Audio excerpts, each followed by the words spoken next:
Hey everyone, welcome back to Self-Serving Skillet. I'm here on vacation in this kitchen again, where I brought most of the things I need with me, and a big project for this vacation, because I've had the time, is to make my favorite sandwich in the world, the Italian beef. I baked this bread on last week's video. I'm gonna link that in the description below so you can go and watch that after you watch this video. And to this, they call it a long French roll. I'm gonna split this in half. And then we take off the ends. And don't worry, these aren't going to waste. These are honestly probably going to get dipped in the gravy and eaten just as is. So we are set up to make 2 Italian beef sandwiches. Another thing that I made beforehand on Patreon for this month's extra content is giardiniera. I'm gonna link that in the description below as well. Patreon.com/self-serving-skillet. But today we're going to make the beef. We're gonna start out with our stock. Now, to start this stock out, I took about 2 to 3 pounds each of oxtail and marrow bones, rubbed them down with oil, and I want to roast those so we get some nice roasty flavor into the stock. I went 450 degrees Fahrenheit for about 45 minutes. You wanna make sure that you use an oil with a high smoke point. That means it can handle a lot of heat before it starts smoking.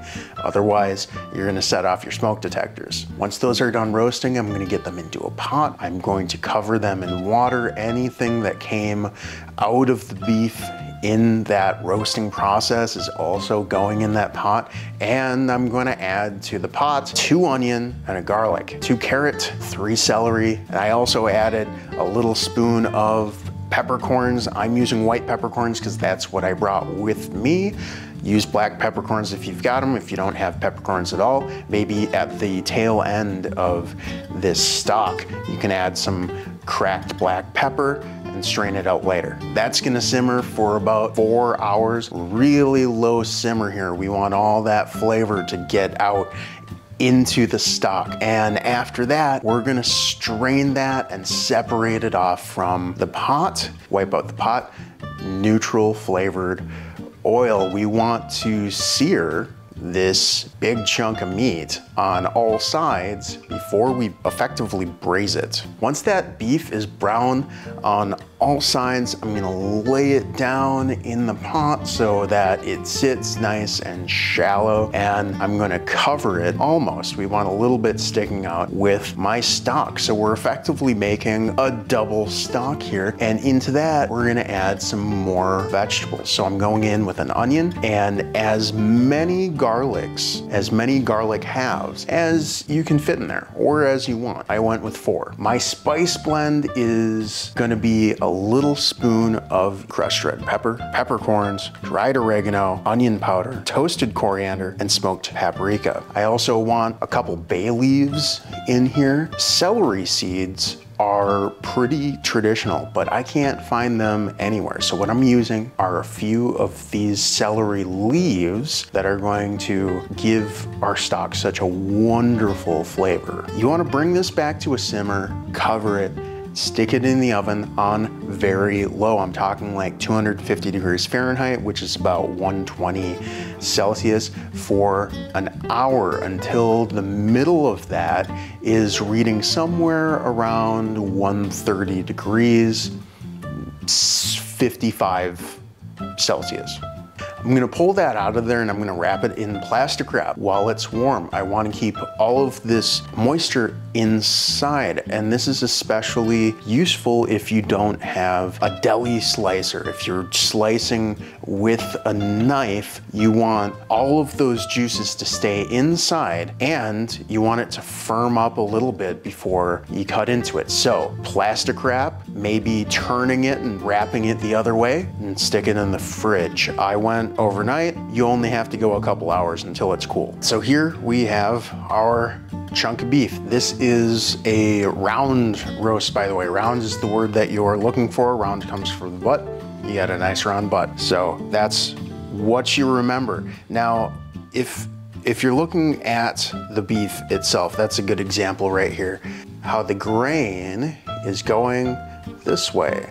And to get a nice tender slice, you want to cut it against the grain. On this particular chunk of beef though, if we see, we've got grain going that way and grain going that way. So I'm gonna cut this part off here so I can get the maximum tenderness out of my beef. We have a couple of these sections sectioned off here, just with the grain going another way than I wanted it to. There's no harm in just slicing into that too. You won't get as tender of a slice though, and since we're knife slicing, we want this to be as tender as it can be. You're gonna heat your gravy back up after you strain it again from all the veggies that were in with the braise. You're gonna heat it back up to about 130, 55 Celsius. Our goal is not to cook this. We don't want this to cook anymore.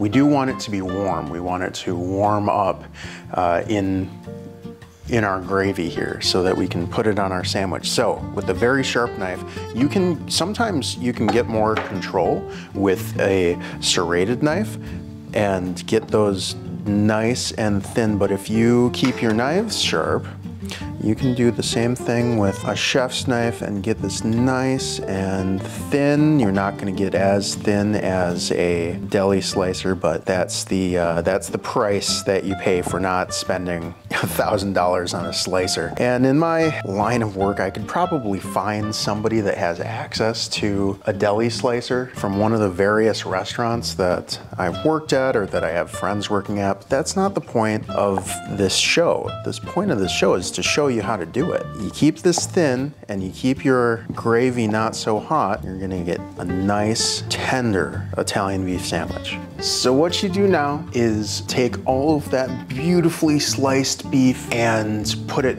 back in the gravy for just a minute or two. We don't want to cook this, we just want to warm it up. We want to get the beef soaked in the gravy, and I'm going to build my sandwich. Now, there are a couple ways to do this. One, I'm going to take my beef, I'm going to drip my beef onto my bread, build the sandwich, and I'm going to dunk both ends. That's going to make this sandwich nice and moderately juicy. I'm going to dress this one with my mild giardiniera and wrap it in parchment paper. This second example, I'm gonna build much the same way. We're gonna take the beef, we're going to drip the gravy onto the bread, build the sandwich, only this time I am going to completely submerge this bread in this gravy and make it almost like drinking a sandwich at the same time. That's the way I like it. And for this one, I'm going to dress it with my hot giardiniera, and this one needs the parchment paper or else it's going to fall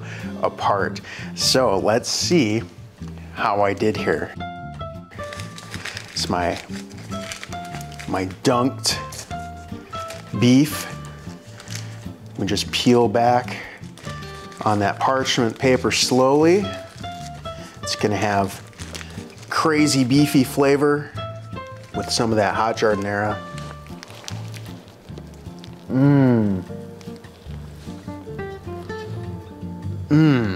This is so good. You definitely need a napkin nearby because you are going to drip all over yourself. Get in the kitchen and make something amazing. This giardiniera is available as the extra content on my Patreon page for the month of February. Patreon.com/self-serving-a-skillet, where for as little as $1 a month will get you all of my new content ad-free. The Patreon is at the duck egg level. The bread and the sandwich that I made from that is going right here. And if you want a little bit of a cheat code, you could get shaved roast beef from a deli, make the jus like I make for this Italian beef burger right here.